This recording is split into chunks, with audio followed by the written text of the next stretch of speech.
બેઠા બેઠા બોરિંગ ખાતી ટાઈમ મેં કીધું કંઈક બતાવી દઉં, બધું બતાવું છું. પોપટ બતાવતા પણ કેમેરા ઊંધો ન થયો. લે મજા દે.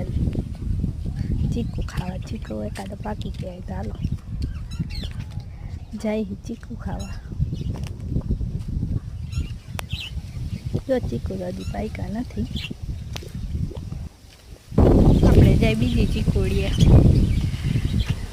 જોઈએ પાક્યા કે નથી. એટલે હા બે હે લે, હજી તો કાચા હે. આપણે સામે દાયડમ હે, દાયડમ ખાય. હાઈ તોડશો હવે, અત્યારે નથી તોડવું, બતાવી દો ખાલી તમને. અહીંયા જો અમારે તમને બધી સુવિધાઓ ઘરે બારે પડે, બધું અહીંયા મળી રહે. પાણી કેટલા પાણી પીવા આવે. નાના જો મેં સવારે જ કોથમરી વાવી, બિચારી આડી પડી ગઈ. અમારે મીઠો રોજ બેઠો જોઈએ આખો દિન આ ચકલા ચર્ચામાં. મારી તો બેઠી હતી એવી રીતે ઈચ્છો ખાઈ લે થોડો ઘણો. જમવાની તો વાર છે, હમણાં મામી બોલાવશે એટલે જમશું. સારું, બાય બાય, ટાટા. ખાનમાં બહુ ખંજોર આવો, ખંજોરી જ લેવું.